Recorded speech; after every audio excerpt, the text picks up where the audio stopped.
चालू हुआ।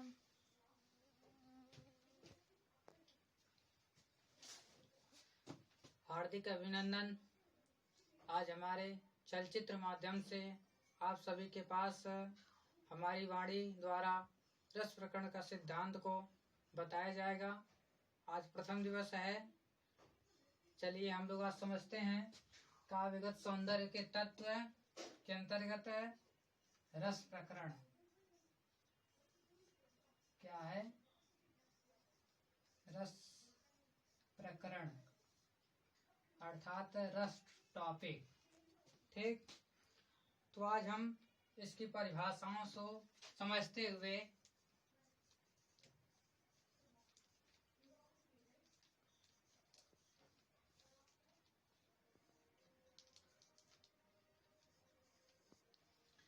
हम इसकी परिभाषाओं को समझेंगे किस प्रकार से। तो सूत्र के माध्यम से हम इसके पूरे परिभाषा को समझेंगे। तो तैत्तिरीय उपनिषद में के द्वारा लिखा गया है कि रसौ वैश्य, रसौ वैश्य, रसौ वैश्य अर्थात वह रसौ में रस है, वह निश्चित रूप से मतलब वह निश्चित रूप से रस है। और वह का तात्पर्य यहाँ पर क्या है, तो वह का तात्पर्य यहाँ पर ईश्वर की भक्ति है। क्या है? ईश्वर की भक्ति। यहाँ पर इसका तात्पर्य क्या है? स का मतलब ईश्वर की भक्ति इसलिए गया है। अब ऐसा क्यों कहा गया कि ईश्वर की भक्ति जो है वह रस रूप है? तो हम लोग समझेंगे कि ईश्वर की भक्ति क्यों कहा गया है।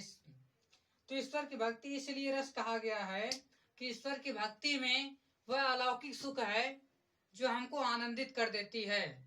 ठीक उसी प्रकार से जिस प्रकार से एक फल को चख कर हमको अत्यधिक आनंद की प्राप्त होती है, ठीक उसी प्रकार से ईश्वर की भक्ति के द्वारा हमारे पूरे शरीर के या शरीर के अंतर्गत हमारे पूरा मन और पूरा हृदय आनंद से परिपूर्ण हो जाता है। और इसकी प्रमाणिकता देते हुए भागवत में लिखा गया कि सच्चिदानंद रूपाय विश्वोत्पत्त्यादि हेतवे तापत्रय विनाशाय श्री कृष्णाय वयं नुमः।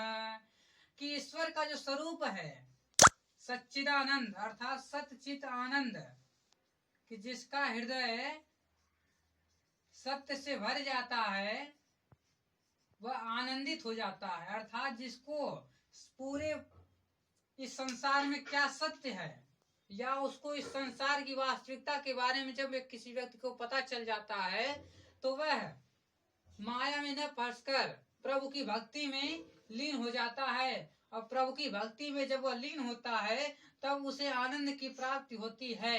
तो कुल कहने का सार यह है कि जो आनंद है वह ही रस है। इस प्रकार से हम कहेंगे कि रस का शाब्दिक अर्थ क्या है। रस का शाब्दिक अर्थ क्या है, तो लिखेंगे आनंद है। क्या है? आनंद है। आप लोग केवल पढ़ते थे कि रस का शाब्दिक अर्थ आनंद है, लेकिन कभी विचार नहीं किया कि रस का आनंद क्यों कहा गया। इस ठीक इसी प्रकार से कहा गया क्योंकि रसो वैश्य कि वह निश्चित रूप से ईश्वर की भक्ति ही रस है। और ईश्वर की भक्ति के अंतर्गत गहराई में जाएंगे तो ईश्वर की भक्ति से वह आनंद मिलता है हमको, कि हम आनंद वह भक्ति में सुख मिलता है जिससे हमें आनंद की प्राप्ति होती है। इस प्रकार है कि ये ईश्वर की भक्ति में आनंद की प्राप्ति मिलती है। अर्थात ईश्वर की भक्ति इज इक्वल टू आनंद। ईश्वर की भक्ति इज इक्वल टू आनंद कह सकते हैं कि ईश्वर की भक्ति जब करेंगे तो हमको आनंद की प्राप्ति होगी। इस प्रकार से कहेंगे कि एक परिभाषा के रूप में कि निश्चित रूप से ईश्वर की भक्ति ही आनंद स्वरूप है और वह आनंद ही रस कहलाता है। इस प्रकार से यह प्रथम परिभाषा पूर्ण हुई। और दूसरा परिभाषा क्या कहता है, कहता है कि रस्यते, कि क्या कहता है, रस्यते आस्वाद्यते इति रसः।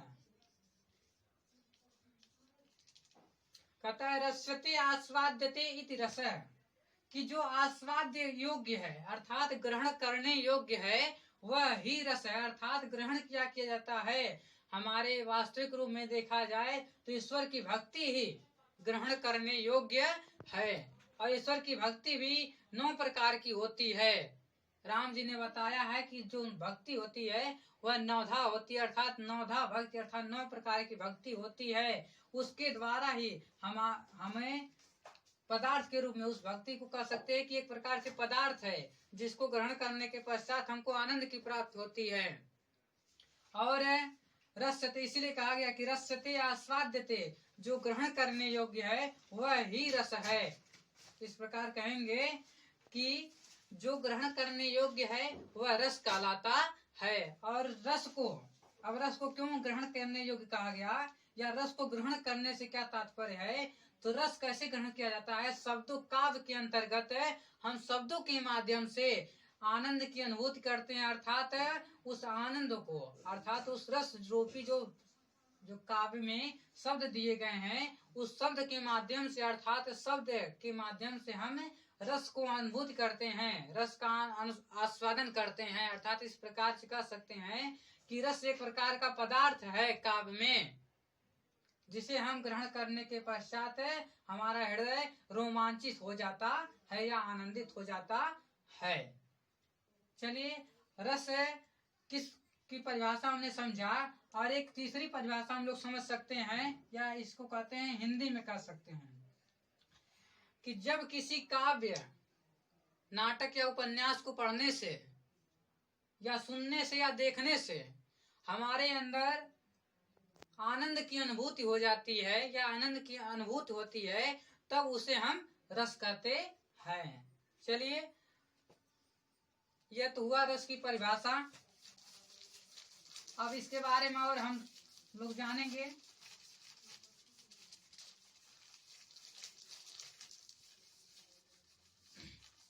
अब कोई किसी के हृदय में किस प्रकार से रस उत्पन्न होता है उसको थोड़ा समझ लिया जाए कि कैसे भाव उत्पन्न होते हैं। तो वाल्मीकि जी ने अपने रामायण में लिखे हैं, या बताया भी जाता है कि वाल्मीकि जी जब सरोवर तीर पर नहाने के लिए जाते हैं तब वहां पर उनको एक बहेलिया एक हंस के जोड़े को मारने का प्रयत्न करता है, और जब मारने का प्रयत्न करता है तो वह अपने मारने के युग में या मारने का प्रयास तो करता ही है, परंतु वह सफल भी हो जाता है। और जब वह बहेलिया उसको मार देता है, किसको, हंस के जोड़े को, तो उसको देखकर जब वाल्मीकि जी देखते हैं, जब उसको देख लेते हैं तो जब तड़पते तड़पते तो हंसों के 2 जोड़े मृत्यु को प्राप्त हो जाते हैं, दिवंगत हो जाते हैं, तब वे कहते हैं कि मां निषाद त्वम गम शाश्वती समाह, या कि मां निषाद प्रतिष्ठा में त्वम गम शाश्वती समाह, यत क्रंचम मिथुनाम दैकम वदीय काम मोहिताम। कहते हैं मां निषाद, हे बहेलिए तू जा, मैं तुझे श्राप देता हूँ कि तू शाश्वत काल तक अर्थात युगो युगांतर तक तेरा कभी प्रतिष्ठा नहीं होगा, तेरा कभी मान जान नहीं होगा, तू कभी ख्याति को प्राप्त नहीं होगा। क्यों? अब कारण भी देते हैं कि तुमने काम क्रीड़ा में निमग्न हंसों के जोड़े को, क्रौंची को तथा क्रौंच को मारकर उन्हें एक दूसरे से वियोगित करके तुमने बड़ा ही घोर पाप किया है, जिसके कारण से जा मैं तुझे श्राप दे देता हूँ कि तू कभी भी शाश्वत काल तक अपने प्रतिष्ठा को प्राप्त नहीं होगा। और इसी कारण से, इसी श्राप के कारण से आज हमारे संविधान में पशुओं को मारना, पक्षियों को मारना क्या है, कानूनन अपराध है। चलिए, यह वाल्मीकि प्रसंग भी समाप्त हुआ, और हम समझेंगे कि रस के बारे में और कुछ जानते हैं। तो रस के जो प्रणेता हैं, रस के प्रणेता जो हैं, अर्थात एक प्रकार से कहा जाता है कि रस को समझाने वाले या रस के बारे में या काव्य शास्त्री कह सकते हैं, तो यह भरत मुनि वैसे तो बहुत लोग हुए हैं, लेकिन मुख्य रूप से भरत मुनि को माना जाता है। तो भरत मुनि का एक कृति है जिसे कहते हैं नाट्य शास्त्र। क्या कहते हैं? नाट्य शास्त्र। अब इस नाट्य शास्त्र में इन्होंने रसों के बारे में, अलंकारों के बारे में पूर्ण रूप से विस्तृत परिभाषित किया है, पूर्ण रूप से परिभाषित किया है।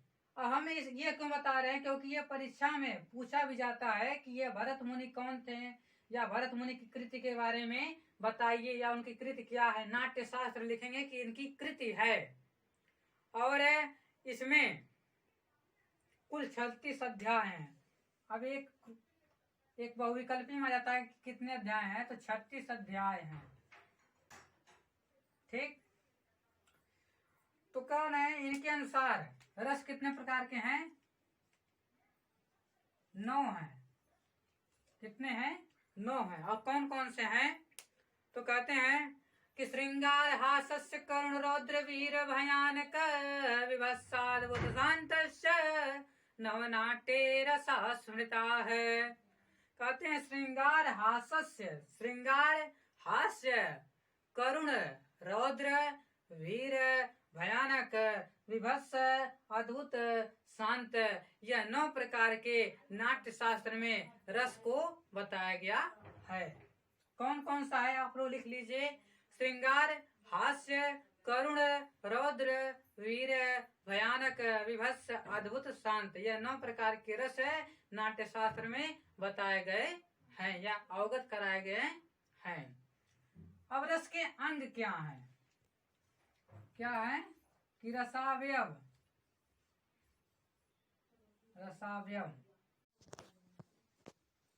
तो कह रहा है कि रसावयव, कि रस के अवयव क्या है, क्या अंग हैं? तो रस के 4 अंग हैं। पहला है विभाव। क्या है पहला? विभाव। दूसरा क्या है? अनुभाव। तीसरा क्या है? अस्थाई भाव। और चौथा क्या है? विभाव, अनुभाव, व्यभाव, अस्थाई भाव, व्यभिचारी। भाव क्या होता है? अनुभाव क्या होता है? अस्थाई भाव क्या होता है? व्यभिचारी क्या होता है? व्यभिचारी को संचारी भाव भी कहते हैं, तो आप संशय में मत रहिएगा। संचारी भाव। तो विभाव क्या होता है? अनुभाव, व्यभिचारी और संचारी भाव। तो अस्थाई भाव हम पहले समझ रहे हैं। क्या क्या समझेंगे कि अस्थाई भाव क्या होता है। तो अस्थाई भाव का तात्पर्य है, इसका परिभाषा देते हुए कहते हैं संस्कृत में कि अविरुद्ध विरुद्ध वायम विरोधत्तु क्षमा, या विरोध आतुम अक्षमा है। तात्पर्य है कि ऐसा भाव, कैसा?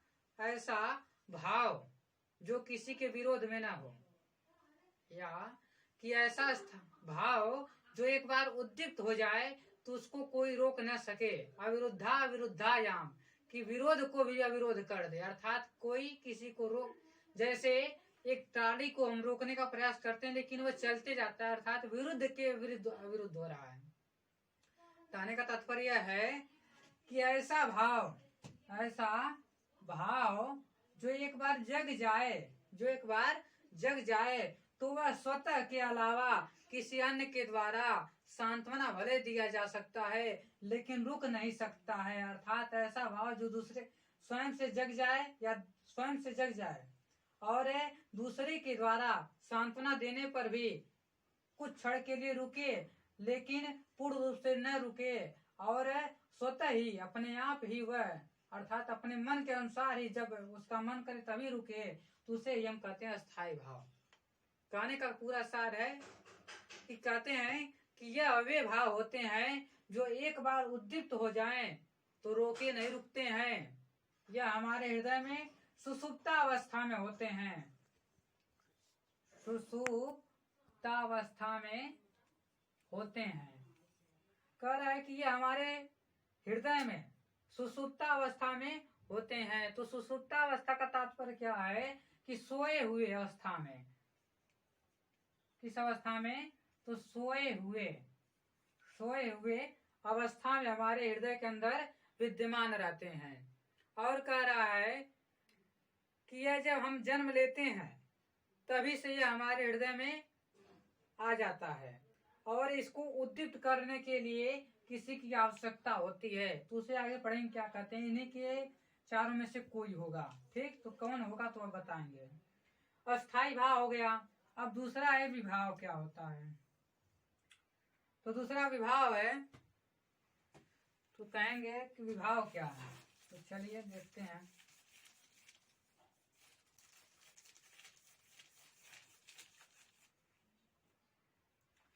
विभाव क्या होता है। तो विभाव क्या होता है।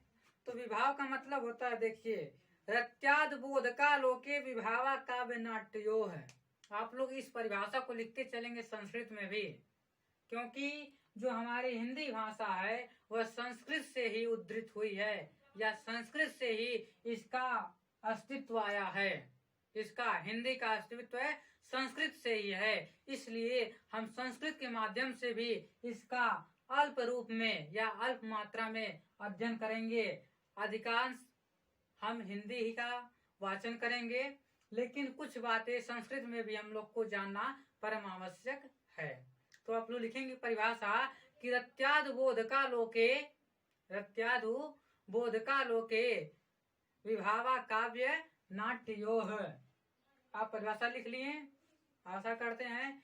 तब इसका तात्पर्य क्या होता है कि काव्य में या इस संसार में जो अस्थाई भाव को जगाने वाले हैं, जो इस संसार में अस्थाई भाव को जगाने वाले हैं, वे क्या कहलाते हैं। विभाव कहलाते हैं। एक बार पुनः बोलना है, आप लोग लेखन का कार्य करेंगे कि संसार में अस्थाई भाव को जगाने वाले को क्या कहते हैं, विभाव कहते हैं। इतना बस लिखेगा। अब इसका और अर्थ समझिए कि जो भावों का विभावन करता है, भावों का विभावन करता है, वह क्या कहलाता है, विभाव कहलाता है। जो भावों का विभावन करे वह विभाव कहलाता है। और एक परिभाषा और दे सकते हैं कि जिसके भी कारण से यह हमारे अंदर जो अस्थाई भाव है जागृत होता है, उसे हम क्या कहते हैं, विभाव कहते हैं। अब विभाव के भी कई भेद माने गए हैं, या कई भेद माने नहीं गए हैं, कुछ हैं। तो विभाव के दो प्रकार के होते हैं। विभाव के दो भेद हैं। पहला तो कौन सा है, आलंबन विभाव, और दूसरा उद्दीपन विभाव। पहला क्या है, आलंबन विभाव, और दूसरा है उद्दीपन विभाव। तो आलंबन विभाव क्या होता है, उद्दीपन विभाव क्या होता है। तो आलंबन विभाव से तात्पर्य है कि किसी व्यक्ति वस्तु के कारण जब किसी के मन में, अब देखिए यहाँ पर दो चीजें हैं। यदि किसी व्यक्ति वस्तु या जीव के कारण से, किसी व्यक्ति वस्तु या जीव के कारण से किसी के अंदर अस्थाई भाव जागृत होता है, तब तो उसे हम कहते हैं आलंबन विभाव। परिभाषा पर लिखेंगे कि जब किसी व्यक्ति वस्तु या सजीव के कारण से हमारे अंदर जो अस्थाई भाव है जगता है या उद्दीप्त होता है, तब उसे हम आलंबन विभाव कहते हैं। ठीक, आलंबन विभाव के भी भेद हैं। आलंबन विभाव दो प्रकार के होते हैं। पहला है आश्रयालंबन, दूसरा है विषयालंबन।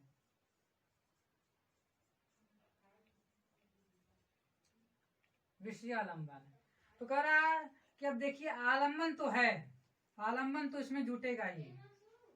तो आलंबन है, तो आश्रयालंबन और विषयालंबन।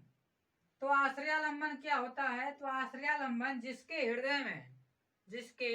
हृदय में हमारा अस्थाई भाव या जिसके हृदय में अस्थाई भाव जागृत होता है उसे हम आश्रयालंबन कहते हैं।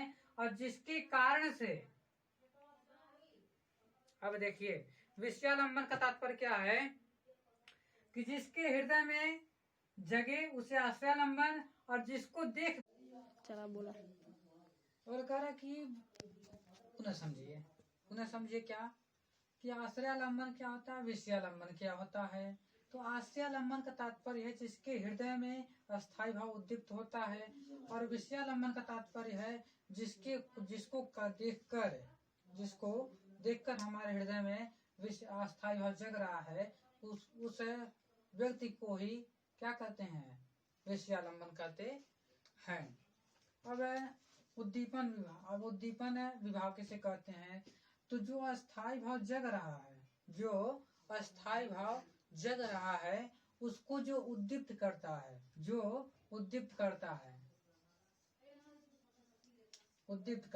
उद्दीप्त मतलब जगाता है और अधिक उत्प्रेरक बनाता है। जैसे अब देखिए एक उदाहरण के द्वारा समझिए। जैसे अब देखिए एक उदाहरण सुंदर सा उदाहरण देकर समझिए।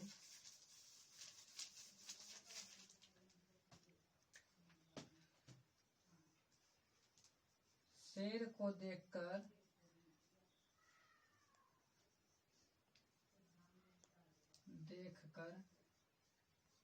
डरना, ये पिंजड़े में बंद है। किसमें बंद है? पिंजड़े में बंद है। और शेर के दहाड़ को देखकर डरना या दहाड़ते शेर को देखना, क्या कह रहा है कि देखिए क्या छोटा सा उदाहरण कि जब हम शेर को देखते हैं तो डर जाते हैं, तो स्वाभाविक है जब शेर को देखेंगे तो डरेंगे ही या भयभीत हो जाएंगे। तब क्या, अब देखिए भयभीत कौन होगा? मैं भयभीत होऊंगा। कौन भयभीत होगा? मैं। तो यह क्या हो गया? अस्थाई क्या नाम है, ये आश्रयालंबन हो गया। क्या हो गया? आश्रयालंबन हो गया। और मैं डरा, और किसके कारण से? शेर को देखकर। तो यहाँ पर विषयालंबन कौन हो जाएगा? यह विषयालंबन हो जाएगा। शेर के कारण से या शेर को देखकर हमारे अंदर जो अस्थाई भाव है वह जग गया, उसे क्या कहेंगे? विषयालंबन कहेंगे। क्या कहेंगे? विषयालंबन कहेंगे। और अब दहाड़ते हुए शेर को देखना, अब दहाड़ते लग गया है, अर्थात दहाड़ना, पहले तो डर ही रहे थे लेकिन जब दहाड़ने लगा तो उस डर को और भयानक बना दिया। अर्थात जब डरने लगे हम तब तो स्वाभाविक रूप से जब देखे तो डर गए, लेकिन जब दहाड़ने लगा तो और डर गए। क्या हो गए? और भयभीत हो गए। तो जिसके यहाँ पर जो दहाड़ना है वह उद्दीपन विभाव हो जाएगा। क्या हो जाएगा? उद्दीपन विभाव हो जाएगा। कहने का तात्पर्य है जब हम किसी शेर को देखते हैं यदि पिंजरे में बंद है तो स्वाभाविक रूप से भयभीत होंगे, लेकिन जब उसको दहाड़ते हुए देखेंगे तो और भयभीत हो जाएंगे, तो ही उद्दीपन विभाव हो जाता है। अब हमारा रसावयव तीसरा है, अनुभाव क्या होता है। तो अनुभाव क्या होता है? अनुभाव का मतलब है, देखिए जो आश्रय चेष्टाएं करता है। क्या करता है? जो आश्रय चेष्टाएं करता है उसे ही हम क्या कहते हैं? अनुभाव कहते हैं। अर्थात आश्रय का मतलब समझी गए होंगे, जिसके हृदय में अस्थाई भाव जग रहा है। अब जब शेर को देखा, जब दहाड़ते हुए जब शेर को देखा तो क्या करने लगा? भागने लगा, दौड़ने लगा, कूदने लगा, उछलने लगा, तमाम प्रकार की क्रियाएं करने लगा। तो वह क्रिया ही या जो चेष्टाएं कर रहा है तो वह ही अनुभाव कहलाता है। अनुभाव में दौड़ना, खेलना या क्रियापद कर सकते हैं कुछ स्वाभाविक रूप से। ठीक, तो भागना दौड़ना क्रिया करना हो गया। अर्थात है आश्रय की जो चेष्टाएं हैं, परिभाषा लिखेंगे कि अनुभाव किसे कहते हैं कि आश्रय की जो चेष्टाएं हैं उसे अनुभाव कहते हैं। या आश्रयगत जितने भी चेष्टाएं की जाती हैं, आश्रयगत जितने भी चेष्टाएं की जाती हैं उन्हें हम क्या कहते हैं? तो अनुभाव कहते हैं। अब अनुभाव के कई भेद, अनुभाव के भी भेद किए गए हैं। तो अनुभाव का भी भेद है, तो समझ लिए अनुभाव के 4 भेद हैं। कायिक, वाचिक, कायिक वाचिक, आहार्य सात्विक, आहार्य सात्विक। अब स्वाभाविक रूप से देखिए कायिक का मतलब क्या होता है, जब शरीर के द्वारा हो, शरीर के किसी अंग के द्वारा हो, या कह सकते हैं कि कायिक इस काया बाह्य काया से द्वारा हो। और वाचिक, वाचिक में केवल कायिक तो में सब आ जाएगा, लेकिन वाचिक में केवल क्या होगा, वाणी के द्वारा व्यंग्यात्मक जब निकले, चिल्लाने लगे। आहार्य वेशभूषा, या वेशभूषा का जब चेष्टा करने लगे, वेशभूषा का मतलब क्या हो गया, वेशभूषा को फाड़ने लगे, अर्थात कपड़े को फाड़ने लगे या चीर करने लगे, या अपने चीर को विदीर्ण करने लगे। चीर को फाड़ना या विदीर्ण करना, विदीर्ण करना अर्थात कपड़े को फाड़ना। जब हम कपड़े को फाड़ने लगते हैं तो आहार के अंतर्गत आता है स्वाभाविक रूप से। और सात्विक क्या है, तो सत्व से उत्पन्न, सत्व से उत्पन्न। इसके बारे में मैं अगले वीडियो में या विस्तार पूर्वक अध्ययन कराऊंगा, जब उदाहरण के द्वारा रस के बारे में बताऊंगा तो उसमें बताऊंगा। ठीक, चलिए। हाँ, तो क्या कह रहा है कि अनुभाव क्या हो गया, तो अनुभाव के 4 भेद माने गए, कायिक, वाचिक, आहार, सात्विक। तो सात्विक के बारे में अगले वीडियो में बताऊंगा कैसे क्या होता है यह है। अब चौथा है संचारी भाव। संचारी भाव क्या होता है, तो संचारी भाव की संख्या 33 है। कितनी है, 33 है। तो इसकी परिभाषा आप लोग लिखेंगे कि वे भाव जो विशेष रूप से विशेष स्थितियों में उत्पन्न होते हैं उन्हें हम संचारी भाव कहते हैं। वे भाव जो विशेष परिस्थितियों में विशेष रूप से उत्पन्न होते हैं या जागृत होते हैं उन्हें हम संचारी भाव कहते हैं। अब संचारी भाव को हम भेजेंगे आपके पास, या लिख कर अगले वीडियो में बताएंगे कौन कौन से संचारी भाव होते हैं, और सत्व का अर्थ क्या होता है उसका बताएंगे, और संचारी भाव के नामों को बताएंगे उसका अर्थ क्या होता है। तो आज के लिए बस इतना ही। चलिए अब चलते हैं, आज की कक्षा को आज यहीं विराम देते हैं, कल के लिए प्रारंभ करेंगे। धन्यवाद।